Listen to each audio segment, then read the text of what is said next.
بسم اللہ الرحمن الرحیم الحمد للہ رب العالمین والعاقبۃ للمتقین والصلاة والسلام علی سید الانبیاء والمرسلین اما بعد۔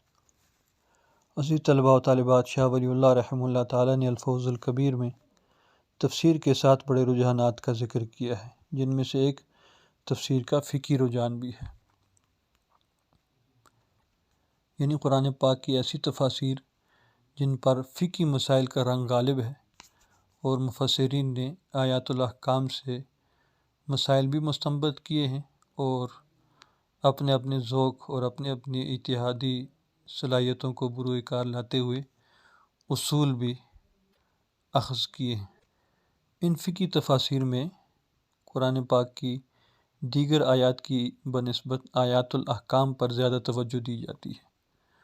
آیات الاحکام ان آیات کو کہا جاتا ہے جن میں کسی کام کے کرنے کا حکم یا کسی کام سے رکنے کا حکم دیا گیا ہے، جو کم و بیش 500 آیات کے لگ بھگ۔ اب فقہا مفسرین نے ان آیات کی تفسیر اور پھر ان آیات سے ثابت ہونے والے مستنبط ہونے والے مسائل اور بالخصوص اختلافی مسائل میں اپنا اپنا نقطۂ نظر اور ان آیات سے استدلال اور استنباط کے طریقے اور اصول، یہ ساری چیزیں ڈسکس کیا اپنی اپنی تفاسیر میں، تو یہ قرآن پاک کی فقہی تفسیریں کہلاتی ہیں، اور اس رجحان کو فقہی رجحان کہا جاتا ہے۔ اب اس سے پہلے کہ قرآن پاک کی ان فقہی تفاسیر کا تعارف پیش کیا جائے، چند بنیادی اور ضروری باتیں فقہ کے حوالے سے آپ کے سامنے عرض کرنا ضروری ہیں، چونکہ مطالعے کے دوران اور لیکچرز کے سماعت کے دوران یا کسی مذہبی محفل یا مجلس میں شرکت کے بعد طلباء کے ذہن میں بہت سے سوالات پیدا ہوتے ہیں فقہ کے حوالے سے، کہ قرآن و سنت کی موجودگی میں فقہ کی ضرورت کیوں پیش آتی ہے، اور پھر فقہ کے جو مذاہب ہیں یہ سب کسی ایک بات پر متفق کیوں نہیں ہوگے، اور پھر ان مذاہب کو مذاہب کیوں کہا جاتا ہے، حالانکہ مذہب تو ایک ہی ہے، اسلام۔ اور یہ کہ کتنی فقہ ہیں، کتنے فقہا ہیں، کتنے ائمہ کرام ہیں، نام تو سنتے رہتے ہیں کہ حنفی، شافعی، حنبلی، مالکی، یہ کیا ہیں، کون ہیں، ان کا شریعت میں کیا درجہ ہے، کیا حیثیت ہے، اور ہم اس کو کس درجے میں مانتے ہیں۔ یہ کچھ اضافی باتیں اگرچہ ان کا آپ کے نصاب کے ساتھ تعلق نہیں ہے، لیکن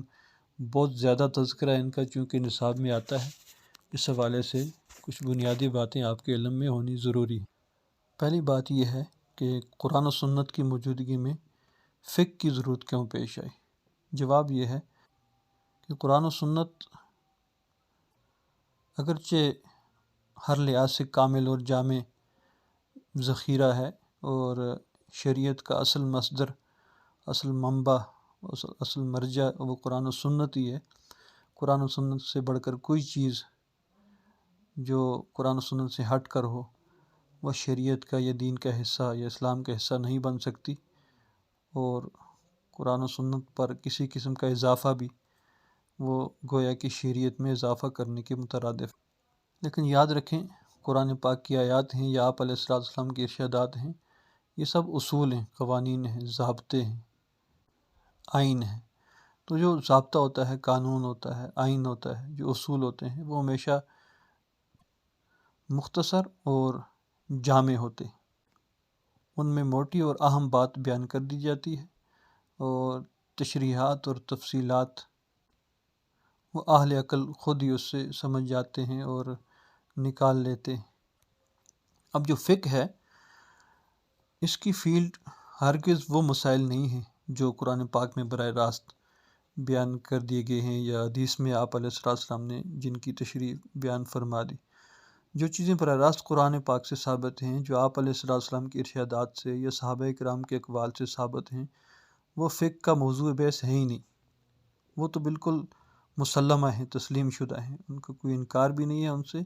اور نہ ان میں مزید کسی قسم کی کمی بیشی کی کوئی گنجائش ہے۔ مسئلہ یہ ہے کہ جب اسلام صحابہ کرام کے دور میں، تابعین کرام کے دور میں پھیلا، اور بہت زیادہ پھیلا، اور بہت سے قبائل، بہت سی تہذیبیں، بہت سی قومیں، بہت سے ملک اسلام میں داخل ہوئے، اور نئے مسائل پیش آنا شروع ہو گئے۔ ایسے مسائل کہ براہ راست قرآن پاک کی کسی آیت سے اس مسئلے کا حل نہیں مل رہا تھا، کسی حدیث سے براہ راست اس مسئلے کا حل نہیں مل رہا تھا۔ تو ان نئے پیش آنے والے مسائل کے حل کے لیے کیا طریقہ کار اختیار کیا جائے؟ ایک تو یہ کہ ہر شخص اپنی مرضی سے جیسے چاہے وہ عمل کر لے، چونکہ اس مسئلے کا حل قرآن پاک میں براہ راست مل نہیں رہا اور احادیث کی نصوص سے براہ راست حل نہیں ہو رہا، تو اپنی مرضی سے جیسے چاہیں عمل کر لیں۔ تو اس طرح سے تو ہر شخص کا عمل مختلف ہوتا۔ دوسرا حل یہ تھا کہ ہر شخص کو اختیار دے دیا جاتا کہ وہ قرآن پاک کی آیات میں غور کرے اور احادیث میں غور کرے اور اپنے مسئلے کا حل نکالے۔ اور ظاہر سی بات ہے کہ ہر شخص میں اتنی صلاحیت نہیں ہوتی کہ وہ قرآن پاک میں براہ راست اگر کوئی مسئلہ قرآن و سنت میں موجود نہیں ہے تو وہ گہرائی میں جا کر اشارتاً یا کسی بھی طریقے سے وہ اپنے مسئلے کا حل نکال سکے۔ تو اس کے لیے ایسے ماہر لوگوں کا ہونا ضروری تھا کہ جو قرآن پاک میں بھی اور سنت میں بھی اور سیرت میں بھی اور صحابہ کرام کی زندگی میں بھی اور ان ساری چیزوں میں مہارت تامہ رکھتے ہوں، عربی زبان کے ماہر ہوں، ہر طرح کے علوم سے اچھی طریقے سے واقف ہوں، جو باریکی سے نئے پیش آنے والے مسائل کا حل نکال سکیں۔ ایسے لوگوں کو فقہائے کرام کہا جاتا ہے کہ جنہوں نے نئے پیش آنے والے مسائل قرآن و سنت کی گہرائی سے نکالے۔ اس کی عام سی مثال یہ ہے کہ جیسے موتی، جواہرات، قیمتی جواہرات سمندر کی تہہ میں موجود ہوتے ہیں، لیکن ہر شخص انہیں نکال نہیں سکتا۔ آپ لوگ چھلانگ لگائیں گے تو ڈوب جائیں گے، مر جائیں گے۔ جو غوطہ زن ہوتے ہیں، غوطہ خور جو ہوتے ہیں، جو اس کام میں ماہر ہوتے ہیں، وہ سمندر کی گہرائی سے موتی نکال کے لے آتے ہیں۔ تو اس طرح قرآن و سنت کی گہرائی میں ہر طرح کے مسائل کا حل موجود ہے، لیکن ہر شخص ان کے حل تک نہیں پہنچ سکتا۔ وہ جو ماہر لوگ ہیں وہی پہنچ سکتے ہیں۔ تو ماہر علماء کرام، تابعین کرام میں بھی امام ابو حنیفہ رحمۃ اللہ علیہ تابعی تھے، امام مالک رحمۃ اللہ علیہ تابعی تھے، پھر ان کے بعد ان کے شاگردوں میں امام شافعی ہیں، پھر امام احمد بن حنبل ہیں، بہت سے سینکڑوں فقہائے کرام ہیں۔ ان لوگوں نے یہ کام کیا کہ وہ جو نئی تہذیبیں تھیں، نئے لوگ تھے، نئے پیش آنے والے مسائل تھے،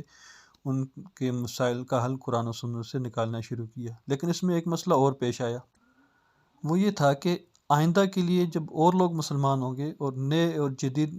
ادوار آئیں گے اور نئی نئی چیزیں دریافت ہوں گی اور نئے زمانے آئیں گے، بہت سے اور نئے مسائل جنم لیں گے، تو ان فقہائے کرام نے اتنا بہترین کام کیا، اتنا احسان عظیم ہے ان کا امت پر کہ انہوں نے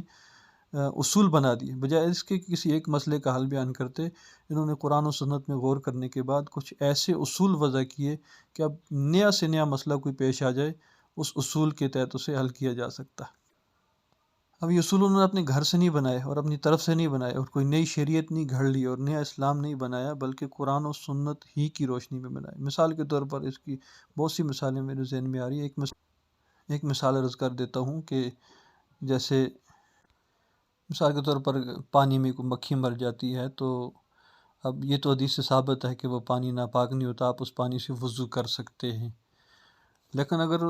پانی میں کوئی اور چیز، چشمے میں کسی جگہ پانی میں کوئی ایسی چیز مری ہوئی ہے، کیڑے مکوڑے میں سے کوئی جگنو ہے، کوئی اور کیڑا ہے، چیونٹی ہے، یہ چیزیں مری ہوئی ہیں،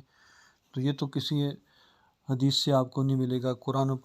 پاک کی آیت سے نہیں ملے گا، کسی حدیث سے نہیں ملے گا۔ کوئی حشرات الارض ایسے ہیں جو عرب میں موجود نہیں تھے، عجم میں ہمارے یہاں ہیں، کسی جگہ ہیں، مرے ہوئے ہیں، پانی میں کوئی مر جاتا ہے، تو پھر اس کے مسئلے کا حل کیا نکلے گا؟ اب اگر ہر کیڑے کے متعلق مسئلہ پوچھا جائے گا، پھر فقہا تحقیق کریں گے، پھر مسئلے کا حل بتائیں گے، تو یہ ایک لمبی بات ہے۔ اب اس میں فقہائے کرام نے غور و فکر کیا کہ بھئی مکھی کے مر جانے سے پانی ناپاک کیوں نہیں ہوتا؟ غور و فکر سے اس نتیجے پہ پہنچے کہ چونکہ اس میں خون نہیں ہوتا، اور جس جانور میں خون ہو تو اس سے پانی ناپاک ہوتا ہے، جس میں نہ ہو نہیں ہوتا۔ پھر اصول بنا دیا کہ ہر ایسا جانور جس میں خون نہ ہو اور وہ پانی میں مر جائے تو اس سے پانی ناپاک نہیں ہوتا۔ اب دنیا کی کسی بھی کونے میں کسی بھی طرح کا جانور ہے، وہ پانی میں مر جاتا ہے اور مسئلہ پیش آتا ہے کہ پانی ناپاک ہوا یا نہیں ہوا، تو اس کا حل اس اصول میں موجود ہے۔ اس اصول کے تحت دیکھ لیں گے اس میں خون ہے یا نہیں، اگر خون نہیں ہے تو ناپاک نہیں، اگر خون ہے تو ناپاک۔ بل یہ ایک اصول اور اس سے سینکڑوں مسئلے حل ہو گئے۔ اس طرح کئی مثالیں آپ کو ملیں گی۔ المختصر یہ کہ فقہائے کرام نے اصول وضع کیے اور ایسے اصول بنا دیے کہ اب نئے پیش آنے والے تمام مسائل کا حل آپ ان اصولوں کی روشنی میں نکال سکتے ہیں۔ اب ظاہر سی بات ہے کہ یہ اصولوں نے اپنی اتحادی قوت سے اور اللہ کی دی ہوئی خداداد صلاحیت کو استعمال کرتے ہوئے بنائے ہیں، تو ہر شخص کے اصول علیحدہ ہیں، ہر فقیر نے اپنے انداز سے اصول بنائے، تو ان میں جن کے سب سے زیادہ مشہور اور عوام میں مقبول اصول ہیں وہ 4 ہیں، یعنی 4 فقہائے کرام ایسے ہیں جن کے اصولوں کو عوامی مقبولیت ملی اور لوگوں نے انہیں پسند کیا اور قبول کیا بہت زیادہ۔ جن میں سب سے زیادہ جن کے اصول قبول کیے گئے یا پسند کیے گئے وہ امام ابو حنیفہ رحمہ اللہ تعالیٰ ہے۔ 80 ہجری میں پیدا ہوئے اور 150 میں وفات پائی ہے، اور ان کے جو اصول ہیں انہیں بہت زیادہ پسند کیا گیا، بہت پذیرائی ملی ہے، بہت مقبولیت حاصل ہوئی۔ تقریباً دنیا میں 80% لوگ ان کے اصولوں کو فالو کرتے ہیں۔ پھر اسی طرح امام مالک رحمہ اللہ تعالیٰ ہیں، امام مدینہ، ان کے بھی اصول ہیں، امام شافعی رحمۃ اللہ علیہ کے بھی اصول ہیں، اور امام احمد بن حنبل رحمہ اللہ تعالیٰ کے بھی اصول ہیں۔ دیگر ائمہ کرام کے اصول بھی ہیں، لیکن ان 4 کے اصولوں کو زیادہ پذیرائی ملی۔ اب انہوں نے کسی بھی مسئلے کا حل اگر بیان کیا ہے تو وہ اپنی طرف سے نہیں بیان کیا کہ انہوں نے کوئی اپنا مذہب بنا لیا ہو، اپنا دین بنا لیا ہو۔ انہوں نے قرآن و سنت میں ایسے مسائل کا حل قرآن و سنت سے نکال کر تلاش کر کے پیش کیا ہے جن مسائل کا حل براہ راست قرآن و سنت سے نہیں نکل سکتا تھا۔ اب عام طور پہ سننے میں ملتا ہوگا یہ کہ ہمیں براہ راست قرآن و سنت پر عمل کرنا چاہیے، اور قرآن کی موجودگی میں ہمیں کسی فقیہ کی بات کیوں مانیں ہم قرآن سنت کو چھوڑ کے۔ تو یہ ویسے ایک قسم کا پروپیگنڈا ہوتا ہے۔ اصل بات یہ ہے کہ جو باتیں قرآن و سنت میں واضح بیان شدہ ہیں ان میں تو کوئی اختلاف رائے نہیں ہے، اب براہ راست ہر شخص قرآن و سنت کو مانے۔ اور جو چیزیں قرآن و سنت میں براہ راست نہیں ملتی تو اس کے 2 طریقے ہیں، ایک یہ کہ آپ خود قرآن و سنت سے اگر اس کا حل تلاش کر سکتے ہیں تو خود تلاش کریں، نہیں کر سکتے تو کسی امام کے اصول کے مطابق اس کو فالو کریں۔ یہ ہے، اسے ائمہ کرام کے فقہ اصول کہا جاتا ہے۔ پھر دوسرا سوال یہ ہے کہ ان کو مذاہب کیوں کہا جاتا ہے؟ تو یہ مذاہب مذہب کی جمع اور مذہب راستے کو کہتے ہیں۔ ایک ہی منزل کی طرف جانے والے مختلف راستوں کو مذاہب کہا جاتا ہے، چونکہ منزل اسلام ہے اور اسلام ہمارا دین ہے۔ جو شرعی اصطلاحات ہیں ان میں اسلام کو دین کہا جاتا ہے، مذہب نہیں کہا جاتا۔ اسلام راستہ نہیں بلکہ اسلام منزل ہے، تو جب منزل ہے تو منزل کو دین کہتے ہیں۔ اسلام کے دین کے مقابلے میں دیگر ادیان ہیں، یہودیت ہے، نصرانیت ہے، سکھ مت ہے، ہندو مت ہے، جین مت ہے، زرتشتزم ہے، بدھ مت ہے، یہ سارے ادیان ہیں، ان میں سے ایک دین اسلام ہے۔ تو دین انسان کی منزل ہے، اس منزل کو جاننے والے، جو اس منزل کی طرف جانے والے راستے ہیں وہ مذاہب کہلاتے ہیں۔ اس لیے مذہب حنفی، مذہب شافعی، مذہب حنبلی اور مذہب مالکی کہہ دیا جاتا ہے۔ تیسرا سوال یہ ہے کہ یہ مختلف کیوں ہیں؟ تو جواب یہ ہے کہ چونکہ آپ علیہ السلام سے جو روایات نقل کو ہو کر رہی ہیں عملی زندگی سے متعلق، جیسے آپ نماز کی مثال لے لیں کہ نماز کس طرح ادا کرنی چاہیے، اس کے جو طریقے ہیں وہ روایات میں مختلف ہیں۔ عبداللہ بن مسعود رضی اللہ تعالیٰ عنہ ایک طریقہ بیان کرتے ہیں، عبداللہ بن عمر رضی اللہ تعالیٰ عنہ دوسرا طریقہ بیان کرتے ہیں، اس طرح بہت سے صحابہ کرام ہیں جن میں مختلف طریقے حدیثوں میں نقل ہو گئے ہیں۔ تو بظاہر روایتیں آپس میں ٹکراری ہوتی ہیں، متضاد ہوتی ہیں، مخالف نظر آتی ہیں۔ تو یہ جو متضاد روایات ہیں،